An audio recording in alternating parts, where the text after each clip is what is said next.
stay focused on what you're doing. It's kind of, how you get like to the end of the paper towels and you have that little cardboard paper towel thing. Yeah. You look through that thing, and that's what you need to look at towards your goal, right? You get tunnel vision there. That's where you get tunnel vision on your goal. And so what happens is most people, when they're focused on their goal, they pull that off and they look around at everybody and they get distracted.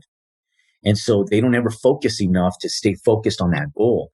And so they land up losing motivation because they're looking around too much. Hey guys, welcome to the Close More podcast. My name is Roger, account executive with iSales CRM. On today's episode, we have Jerome Maldonado. I'm super excited about this one. I don't want to introduce you myself, so please take it away, Jerome. Hey, Roger, thank you so much for having me this morning. We just got back from Phoenix, Arizona, where I was looking at some projects that we have going on down there. And I'm excited to be here today with everything that's happened over 2020 as we've moved into 2021. I'm excited to share with some folks, a little bit about what we've been doing to get to where we're at today, how we've pivoted, and where we're projected to move towards in the near future. So, Roger, thank you for having me and really appreciate the opportunity to be on your show this morning. And Jerome, back at you, man. It's a complete honor. I know you're pretty huge in the real estate world and in sales in general. So I'm really excited for this show myself. But let's start in the beginning. Tell me a little bit about how you got started. What did you do in your direct sales position? I knew I always aspired to do something more than just being an average employee for somebody. And I think it came from just my DNA, the way I was wired as a kid, from mowing lawns to doing sales as a vendor at our sports stadium when I was a kid. And then I started doing car stereo installs and tinting windows when I was in college just to make ends meet to get through school. And I found out at an early age that I could make more working for myself, doing nominal projects that I bid that I bid out as opposed to working by the hour. And I worked for 4 years at a grocery store, and I moved all the way up into management at an early age of 18 years old. I was working for Smith's grocery store, which is Kroger's in most states. And I worked my way up to a key carrier, and I was doing well in the early 90s in quote unquote a job. But I realized that there was politics. I had a glass ceiling of what I can earn there. And so at an early age of 18, after a little bit of politics and a little bit of internal fighting with other employees, I decided I was going to do something that I could do on my own, at least while I was in college. And I was in college to become a pharmacist. I was in pharmacy school, and I was burnt out after my third year, and I decided I was going to go work in a gym. And by accident, I answered a health and fitness ad, and I landed up in a direct sales and network marketing company. And some new concepts were kind of thrown out there at me about working for yourself, the efforts of other people, earning money off of their efforts. And so all this stuff that I wasn't taught in school. And I was hooked, hook, line, and sinker. And I started working at it in the summertime. I was horrible, Roger. I mean, I was really bad at what I was doing. It took me about 2.5 years. I loved the concept. I felt like it was all me. But I was really bad at it in all honesty, but I wanted to do a full run of it. I went back to school. I did 2 more semesters of college. It was a 5-year program. So I wanted to finish out my school, and I didn't finish. I left 1 year shy. I did come back and finish later on, about 4.5 years later. But in that interim time, I had a great education, better education than I ever got in college. I was able to move out to Virginia, open up an office out there. I struggled for 2.5 years. I rode the financial roller coaster of being in sales, trying to make a business go, being young, not having a lot of credit, ruined my credit. I went bold by opening up offices that I couldn't afford, but just try to figure things out. And by riding that roller coaster of business, after about 2.5 years, I slowly started figuring things out. And most of it, in all honesty, was not me. It was training that I plugged myself into. I was all over the country. I was getting trained by people that were better than me. I think my limited beliefs and my thoughts, the way I was raised, were holding me back. And I knew that a lot of it wasn't what I was doing. It wasn't what I was applying. It was what I was doing mentally. And then someplace right around 1996, I just kind of figured it out. And I literally went from being over $100,000 in debt to figuring out the company, to making over $20,000 a month. And within a 6-month period, my business just skyrocketed. So in my young 20s, I went from zero to making over $200,000 a year. And then in 1998, the FTC came in pull the rug out from underneath us and shut us down. There was a huge clean out in the direct sales industry. And I was left again kind of sitting up with my hands going, oh my God, what do I do now? And I felt lost. I felt confused. I was mad. I was frustrated. I said, I may as well go back to school, finish my degree, at least have that to fall back on. And I, ironically, on accident, I landed up in construction, opening up a construction company. And I knew nothing about construction, but my brother-in-law was put in a position where his boss was put out of business for tax evasion. And so we went and I got my contractor's license with him to help him. And he didn't show up the day to take his contractor's license test, the exam to get our license. And I showed up. And so I took the exam and I passed. And so I said, look, I know how to sell. Why don't I sell the projects and you guys come in and work with me? And because I didn't know what the hell I was doing in construction. And that, in all honesty, is truly how I got started in the construction industry. And then I had this little epiphany. I was like, you know what? I know how to sell. I know how to market. I've been doing this for 4.5 years.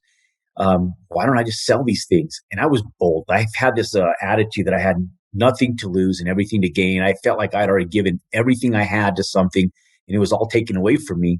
I figured, what the hell, let me just go full blast at this and see if I can make a run with it. And I thought it was going to be for like 1 year, 2 years. And lo and behold, here I sit over 25 years later, and I'm still in the construction industry. We've done millions of dollars, and it's allowed us to get into real estate, and we've done some pretty impressive stuff that I enjoy, and that has turned out to be extremely fun and rewarding financially, emotionally, and everything in the real estate industry. So in a tight nutshell, Roger, that's kind of how I got started in sales. That's how I kind of blew up into real estate over the years. That's awesome, man. Thank you so much for that. That's really interesting to hear you start from a grocery store to opening up your own business to pursuing real estate. What was that transition like going from construction into real estate? So when I first got started in construction, I was really pursuing stuff in drywall, metal stud framing, and then like any entrepreneur, my mind's always going, right? And I'm thinking, okay, if I can make this much doing this, I wonder if there's money. And you know what happened is I was in Las Vegas, Nevada, and I don't know if you remember when the New York was just built, but there was a company that was called L&L Enterprises, and they had done all the concrete work. It's not there anymore, but there was like this faux rock that was built inside the New York hotel, and had like this river that ran through the food court area and between the casino and the food court area back in that day, and before they did renovations in there. And so they were offering a seminar, and I happened to just be in Las Vegas, and I just thought, I was a seminar guy. I mean, we were in direct sales, so we were used to going to trainings. It was embedded into me that if you wanted to do anything, you had to get trained. And so I said, what the heck? And I think the training was like $500. I had to fly back out a couple weeks later, and I took this course on concrete work. And so you go into like the rainforest cafes and you see all that faux rock and stuff.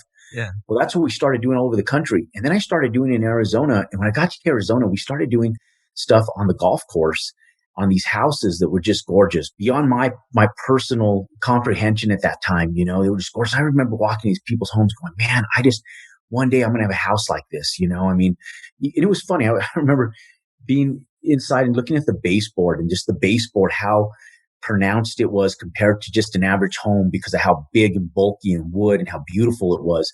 And I just remember thinking to myself, there's got to be a way that I can get to that, and just to have a house this beautiful with this nice woodwork and stuff. And I started looking into just nominal real estate, thinking, look, I've went through the ups and downs of riding the roller coaster. I need to have an asset. I need to have something that protects me against failure again, just in case the carpet gets pulled out from underneath me. What's going to protect me? And I figured if I bought an asset, that I'd have something. I just wanted to have something tangible. And I didn't know anything about real estate. I didn't know anything along commercial, residential, any of that. I just figured if I could just buy an asset that grew and it went up in value, that I'd have something to protect me that was at least tangible. And so it was just common sense. So I bought one house, did some renovations to it, rented it, and then I did a second one almost immediately. And I didn't start off with a bunch of money. I did it as a personal residence, so I didn't need a lot of money to go in. I did a first-time home buyers program. And the second one, I did the same thing. I ended up getting a lease on the first one. So I went back to the mortgage guy and he said, well, is this going to be your primary residence? I said, yeah. The other one's leased. So I'm going to do this one as a primary residence. And so I did the exact same thing twice on a second house, not really knowing what I was doing, not really knowing the banking laws, not really knowing how I was positioning myself. And I ended up with 3 of them in 1 year.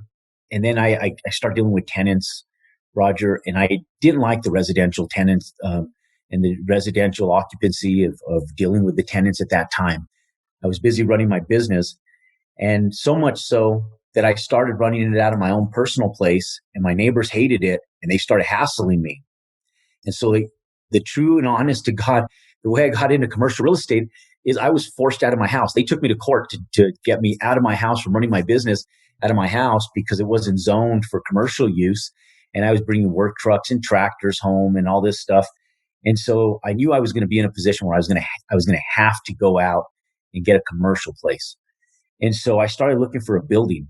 But when I was in direct sales, the way I really started making a living in direct sales, Roger, was we used to get off training centers. We used to rent an office, and I used to lease people desk space in my office. And I could figure out the direct sales part of it, all the come in, buy our products, go out, recruit, get somebody else. It took me a while to get that concept down and really get a business model moving where I was making money. But one concept I did get in direct sales from the training centers was, shoot, I can go in, sell the opportunity. I could build a bunch of desks out in my office, and I could lease these desks to other sales reps for either $500 a month or $250 a month for half a desk. And I was able to make a living because I only had maybe $2,000 a month in rental income that in a lease payment each month that I had to pay over to the landlord. But I was able to get $4,000, $5,000 a month in desk rent if I could fill those desks. So every month I would just work on filling the desks. And I would go out and pay my lease. And then I still had $2,000, $3,000 left over at the end of the month to be able to, for food and, keeping a roof over my head. And that's how I really ended up making it in the direct sales industry. Wow. And so when that concept in my mind, when I was pushed out of my house of running my business, I thought, you know what? I'm going to do the exact same thing I did when I was in direct sales. I'm going to buy a building bigger than I need. I'm just going to take a piece of what I need to run my business, and the rest of it I'm going to lease so that I'm rent free. And it really came down to me not wanting to pay my own rent. I wanted to be able to have the same cash flow I had without being responsible for that monthly nut every month, right? Having to pay that note. And so I landed up buying an 8,000 square foot building with a little bit of land where I could store my equipment. I only took up an 800 square foot office, and the rest of the entire building, I leased it. I did it on a real estate contract. The guy had inherited it from his dad who had passed away. He worked for the national labs. He wasn't a business guy, wasn't a real estate guy, didn't know anything about it. He did an owner finance deal for me, and I did a 3-year call on it. And I got into the building, did some renovations, put some new glass, some new doors on it, a new roof, and just cleaned the place up. Had my crew go in, clean everything up, and we just rented it. And it was funny, Roger. One day, my dad, I took him down there. He's a very conservative man. He's an accountant for 32 years. Okay. Super conservative. Him and I, our personalities are black and white. My dad and I love him to death, but just completely different as far as how he sees things in life. And so I remember taking my dad down to this building, and he walks around. He's just, scaling it up, and he looks, and at the end, he goes, "Yeah, Jerome, this is nice. So what happens if you don't rent it?" And I pessimist. I just kind of looked at him. I go, to that moment, I really had never thought about that. I'm such an optimistic person. I'm like, Dad, I never really thought about that. I said, I'll rent it. And so it's funny. I was like, so that even motivated me more. I was like, oh my God, I never thought about that. We need to rent this damn thing. And so I just put my head down, and I figured if I gave somebody a better product that they can get across the street, and I leased it for a fair market rent rate, and I bought it for the right price, that I was going to lease it. And I did. And so within 6 months, I had that place renovated, fully leased. And I was real aggressive in the way I did things. So people going, well, how'd you do that in 6 months? Everything I did, I worked hard. Roger, I had a type A personality, and I just went in. And so people that think that it's easy, it's not that it's easy. It's hard and it's work. But I put my head down, and I was driven to do something bigger and better. And I knew what I wanted. And so I just renovated that thing, and it worked. And I said, shit, this was way better than doing these residential ones. I'm going to go do this again. So I went and bought another building, and did the exact same thing. I did it 3 times in 2 years, Wow. and I ended up selling off the other three houses. While keeping the other buildings? Yeah, no, keeping. I still own that building today. I still own two of those three buildings. I still own them today, over 20 years later. One of them, I do a video. I'll say this one building right here that I paid $225,000 for has made me over $1 million in rental income, and it has. It's really cool. The building's paid itself off. The first one I ever built. My office is still there today. Our construction yard isn't. We outgrew this construction yard. So we've bought real estate down the street, and I've bought almost the whole road up over the course of time. Some of it I've turned and flipped, but we've bought that almost that whole entire road. We've purchased and renovated, tore buildings down, tore bars down, rebuilt them, sold them off, made little subdivisions, and I literally made millions of dollars in my backyard. My house was down the road. I lived there for 18 years, and I went in and just bought up real estate right around my own house. And I literally made millions of dollars just within blocks of my own house on one street. You know, people are all over the place. They want to go all over the place. And now we are too. But when I started, I just started simple, right by my house, and just used common sense with stuff that was right around me that I purchased, and I negotiated with people until I had a price I felt comfortable with. So I kept it really simple. That's awesome, man. And maybe backtracking a little bit, what are the benefits, or for you personally, what's better, commercial or residential properties? I wouldn't say that there's one that's better. I'd say, there's one. You want to do something that you enjoy, right? So and when I say you enjoy, it's something that resonates with you. I mean, I have colleagues that are in residential, and they won't even moonlight in commercial. That's just what they love. For me, commercial's where it's at. I'm a big commercial real estate guy. I love commercial real estate. I've made a lot of money in it. I learned how to do it. To me, it makes more sense, Roger, because I own apartment complexes, but I own large enough ones that I don't have to manage the day-to-day operations. Right, I'm able to hire and facilitate that out to management companies. So it's commercial real estate in my eyes, even though it's a residential multifamily dwelling, but it's large enough that other people manage it for me, and all I do is micromanage problems. I put out fires. I go in and just work with the logistics, dealing with the accounting, dealing with the numbers, and auditing books and auditing the property. I was doing that same thing in Phoenix this past weekend.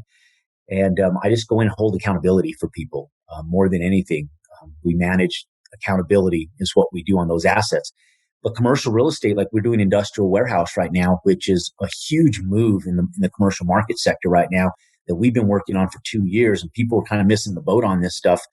What I love about it is I go buy a big building. I do a triple net lease on this stuff. And for people that don't know what a triple net lease is, it's when you incur all your expenses, property taxes, insurance, everything, and that becomes the responsibility of the tenant. And so I don't have to worry about fixing toilets. I don't have to worry about taking care of landscaping. I don't have to worry about anything in the interior or exterior of that building, as long as the roof is not leaking and the foundation itself isn't settling on me. Everything else is the responsibility of the tenant. And so I can literally do these leases and go check on the properties maybe a handful of times in a year. And sometimes I don't even do that. And as long as the payments are being made, and and obviously we have somebody that has boots on the ground, a maintenance guy, and this, that, and the other that does have to go and do little tiny logistical stuff. But we're pretty hands off, a lot of our commercial real estate. And that's what I love most about it, is that I don't have to be in there day in, day out, fixing light bulbs, toilets, and stuff like that you do when you're renting residential homes. So that's what I love about it. That's really cool. I had no idea about triple net leases. That's a great way to go around it. Yeah. So it just makes life simpler, as you have a family and kids, and life changes for you, and your time becomes more important than it is when you're younger, and when you're young or when you're alone, I think is when it's the best time to do the aggressive effort in moving forward. And then once you get to a certain place in your life, you sit back and go, okay, how do I simplify this stuff? And so that's how I've done it. The commercial real estate sector makes my life simpler. And that's why I love it more than anything. It gives me a little bit more time to spend with my family, my kids. And I value that more than I do anything else. So that's awesome, Jerome. That's awesome. And I think family is one of the most important pillars to everyone's life, right? Yeah, it should be. I think for a lot of people, I think they try to be, and some people do a good job at it. Some people do a horrible job at it. I think I'm mediocre. I try to do a great job at it, and it's something that I drive for every day. But that's my main focus, is them, not this stuff anymore. Although this stuff has been my big driving force for so many years, you know? Yeah. No, yeah, that makes a ton of sense. And it sounds like you've gone through a lot of adversity in your life and you've been able to overcome and, exceed even your own expectations. It sounds like how can sales reps or real estate professionals, insurance professionals, how can they stay motivated and just keep trucking along? Like, do you have any advice for that? Yeah, I think one of the biggest things to stay motivated is to keep life interesting. And the way you do that is I always look around. I always tell people, get tunnel vision in what you're doing professionally to succeed, right? So like, don't look around. And so I'm going to kind of contradict myself here to answer the same question where I tell people, stay focused on what you're doing. It's kind of, you get like to the end of the paper towels and you have that little cardboard paper towel thing. Yeah. You look through that thing, and that's what you need to look at towards your goal, right? You get tunnel vision there. That's where you get tunnel vision on your goal. And so what happens is most people, when they're focused on their goal, they pull that off and they look around at everybody and they get distracted. And so they don't ever focus enough to stay focused on that goal. And so they land up losing motivation because they're looking around too much, right? So I always tell people, get the paper towel thing, focus on your goal, and don't ever take it off until you get there. But to stay captivated by doing that, you have to be able to create circumstances in your life that continue motivating you, right? So while you keep this here, you have to be able to infiltrate more stuff into your focus to keep you motivated and keep life exciting. And the way I always did that is by putting opposition in front of me. And what I mean by opposition was I put tasks and goals that didn't seem attainable in front of me, that I didn't really know how to achieve them, but they kept me on my toes and working towards something. And when you have something that's in front of you that's super challenging, that'll push you, it does keep you on your toes and it keeps your life interesting. Even if some days you have that pit in your stomach where you feel like things are not going right, and a lot of it's you're overwhelmed with what's happening around you because you're scared mentally. But when you get that pit in your stomach, it's a good pit, because if you continue pushing through it and you're able to achieve what you were scared of, what gave you that pit in your stomach, once you achieve it, you never get that pit again doing that exact same thing. And so a lot of times people stop because of the pain, and it's that pain factor that in their mind, they pull their focus off. They look around and they go, okay, I'm going to do something different because that's too complicated. To keep life interesting and to keep yourself motivated, you have to have challenges in your life. And anytime you don't, it gets boring, and that's why like even relationships get boring. That's why people veer away from everything that they do in life, is because they don't keep it interesting. The way I've been able to stay motivated and focused my whole life is that I always bring in stuff that I know is beyond where I probably should be at that time mentally, but I know that I can push to it if I keep doing it. And so it motivates me. And so even through a little bit of factor of where I was telling you, you need to be somewhere between comfortable and uncomfortable at all times. And if you feel comfortable, you're not doing enough. You get bored. It's not enough. You need to put yourself where you always feel a little bit uncomfortable to continue moving forward in life. And I still do it to this day, Roger. I do it in everything I do. There's times I sit back and my wife, and she goes, I think you're in a little over your head. And I said, oh yeah, I am. I said, let's just keep on going. I'll figure it out when I get there. Let's just keep driving. Let's keep moving this direction. That's awesome. And to have a partner that's willing to back you and to go to bat for you is really essential as well. I feel like in somebody that's making the climb you are. Yeah, it's important. My wife's been real good, and like every couple, we have our moments of frustration, where I think sometimes I am pushing against the grindstone a little harder than I probably should, and you have to find a balance, and that's what they're there for. But that's what keeps people motivated, Roger, is challenges. I don't care what anybody says. I know that people hate that friction, that they hate that feeling of uncomfort, but that'll keep people moving. If you put yourself in an uncomfortable position where you're pushing yourself beyond your means, I promise you won't get bored. You'll continue pushing, and you'll be amazed what you can achieve if you always do that your whole life. That's the way I've lived my whole life. I've never lived in comfort. At a certain point in life, you have to enjoy it, right?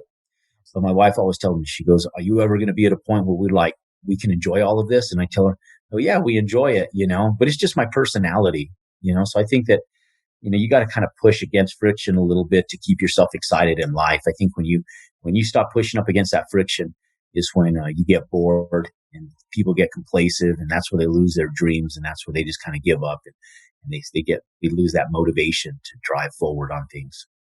Beautiful. Thank you for that, Jerome. That was awesome. I guess one of my final questions I have for you is you kind of touched on it a little bit with the warehouse space, but what is the biggest opportunity in sales that you see going forward over the next 5 years or even further than that?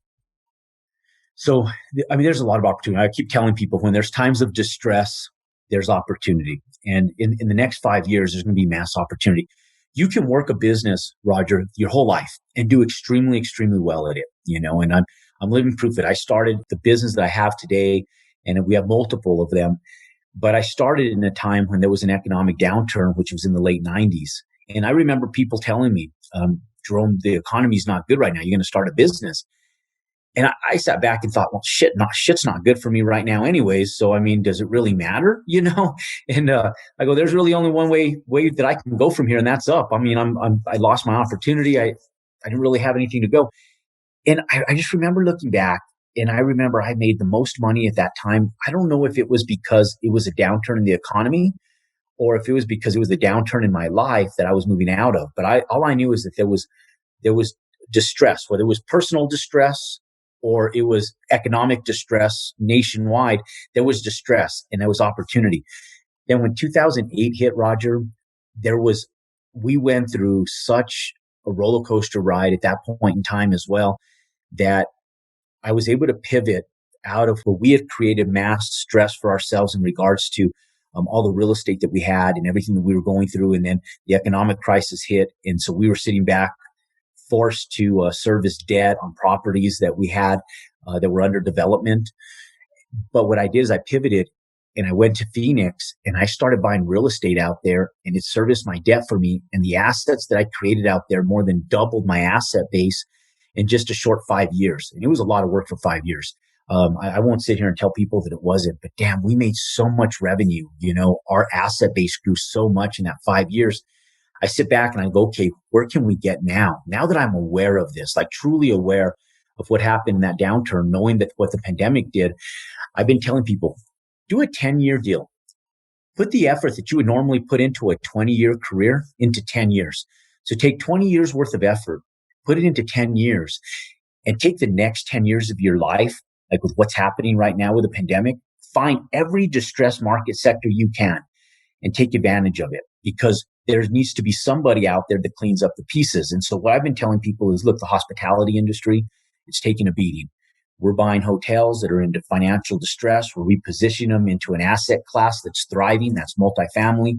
I can't pick up multifamily for the prices that I want to pick it up for. So since I can't do that, I find an asset class that makes sense, which is in financial distress. And I pivot to be able to reposition those assets to profit from them and make it viable again. Pick up those pieces, sweep up the trash, and then just make it financially viable. And then industrial warehouse space. I've been preaching this to people that there's a huge need. E-commerce is booming. It's not going any place. You take a look at one of the wealthiest men in the world, like Jeff Bezos. You look at Amazon. You look at Alibaba. You look at these big companies, Walmart, Wayfair, all these companies that are thriving. And this is what Ty Lopez and Dr. Alex Meir and who are business partners that I'm business partners with. This is what they've done. They sit back and go, okay, we're going to take these 100-year-old brands that have a 95% familiarity, recognition from 95% of our population that are in financial distress. We're going to take those brands. We're going to rebuild them. We're going to make them e-commerce companies. We're going to go up against companies like Wayfair. We're going to go up against companies like Home Depot and Lowe's. We're going to go up against Best Buy. We're going to go up against the Geek Squad. We're going to go up against Dick's Sporting Goods by buying Model Sporting Goods. We're going to go up and we're going to go compete with these big guys with big name brands online. Yeah. And I did see Ty Lopez buy or was a part of or he put in money for Pier 1 Imports. Yeah, it's under ownership. Pier 1 Imports is doing over $600,000 a day now in revenue. We got Pier 1 Imports. Rudy Moyer is the CEO of it. And, he's killing it. He's doing a great job. We're expecting for Pier 1 Imports to be doing over $1 million a day here within the next 30 days. Wow. And so to take it from ground zero, from bankruptcy, and even to get it to $500,000 a day in less than 60 days of being, relaunched as an online brand. And now working towards 1 million a day in revenue is just unheard of. The EBITDA on that is just huge for the revenue. But distribution, you can't run all these companies and have that type of a flow of inventory without industrial warehouse space and distribution nationwide. So I've been telling people, you've got to invest in industrial warehouse space. There's not enough of it out there. We looked at repositioning distressed retail assets to do this. There's a huge opportunity in distressed retail, big shopping malls that are in financial distress, properties that once were valued at over $25 million. Today, you can literally pick up these assets for $3 or $4 million, so for pennies on the dollar. Hundreds of thousands of square feet in real estate, acres and acres of land, and reposition this stuff into industrial warehouse space. And now we're even buying industrial warehouse space. We can find land. We get it where it's cash flowing, and then we're going in and putting additional square footage on it. We're doing that up in Chicago right now. And so great opportunity. So the next 5 years are very, very promising, Roger. I talk about it in excitement because I know now what I'm doing, and it's taken me this long to figure it out. And so I tell people, I said, you got to follow the movement. Those of us who have lived this, instead of trying to just fight the grain and you fall into the end of financial distress, follow the opportunity. Because right now, in the next 5 years, there is so much mass opportunity. You can take all of what's happening in the next 5 years and you can ride that wave for an additional 5 years. And you can set your entire lifetime up in the next 10 years where you never have to work again. But you have to move into the market sectors that make the most sense. No, I love that. Thank you so much for that, Jerome. And that's exactly why I joined your real estate mentor group on Facebook. Yeah, that's awesome. I guess it's the name of the show. So it's going to be our closing question. In generic terms, how can reps or anybody close more deals? Yeah. So you got to be looking at deals all the time. You want to close more deals, you got to be out there looking at it. I always give an example of, any time, like looking for real estate, closing deals in sales, anything that you do. When I was in sales and I was doing direct sales, and even in my companies, when I'm bidding projects, it's like planting a garden, right? You don't go in there and plant one seed and then water that one seed and expect to have a harvest, right? You're not going to get acres of corn with one seed in the ground. The way you get a harvest, the way a farmer succeeds is they plant seeds all the way up they section out their land. They plant a ton of seeds out there. They water it, they graze it. And that's how you get a harvest. And that's exactly the same thing in business and in sales. You have to do it like you're a farmer. You got to plant seeds everywhere you go. You want to close more deals. Sales is a numbers game. Real estate's a numbers game. Everything that we do in business is a numbers game. If I want more projects, like when the recession hit in 2008, I just bid more stuff. It's a numbers game. You want more business, you want more clients, you have to hit more people. And the way you do that is you have to put yourself out there. You got to market yourself more, however that is, whatever industry you're in. You got to be out there pounding the pavement, boots on the ground. You have to have your social media platforms and stuff set up. But everything is about planting seeds, having more seeds planted than any of your other competitors. But not only having those seeds planted, you have to water your garden. You have to nourish that garden. You have to exercise those relationships. Everything that we do, I sit back, go through emails on the weekends. I look for people that I haven't communicated with, emails that came in from them. I respond back to them with simple little emails where I just tell them, hey, hope things are going well. How are things going in Florida? How are things going in Denver? How are things going? What's your take on things right now? Little tiny communication. If I'm in town, like when I was in Phoenix this past week, I sat down for lunch with a few friends, and I'll reach out to people that are important to me and important to my business and say, hey, let's grab some coffee. Let's go and grab a workout together. Whatever it is. And all I'm doing is I'm nurturing those relationships. You want to close more deals, you got to nurture your relationships. You got to put yourself out there. You got to plant more seeds. You got to be in the ear of more people. You have to let them know what you're doing, that you're still active, that you're still there. And you got to be in their face, be in their face, be in their face. And that's how you close deals. That's how you get shit done. I absolutely love that. It reminds me a lot of this quote that I heard where it's like the grass isn't always greener on the other side because the grass is green where you water it. You water it. That's exactly it. That's exactly it. Jerome, thank you so much for your time today. It was truly an honor. How can our subscribers, how can they get in touch with you? Where can they find you? Yeah, so we're real easy to find. You guys are always welcome to DM us directly on Instagram. It's Jerome Maldonado and the number 1 on Instagram, and you'll see the same profile photo on every platform. If you go to Facebook and you just go to Jerome Maldonado, you'll see the same profile picture on LinkedIn. You just go to Jerome Maldonado, you'll see the exact same profile picture. And you can just visit us at jeromemaldonado.com as well, right on our website. And, but we're here, we're available. And I got a full team that just helps and works with me, Roger, to be able to bring people in and work and manage, a lot of the educational platform that we're working within right now as well. So for those of you guys who need help, assistance, want some direction on some of the stuff that we're actually living and facilitating and working in every day, look us up, DM us, hit us up on Messenger, and we're here for them. Anything I can do to give back at this point in my life, I'm here to do, and love to be a part of as many people's lives as I can, make a little difference in at least a handful of people, and see what we can do to make their world better each and every day, as God's been good to us. Beautiful, Jerome. Thank you so much for your time, man. Thank you guys so much for tuning in. This is the Close More podcast sponsored by iSales CRM. I'll talk to you guys next week.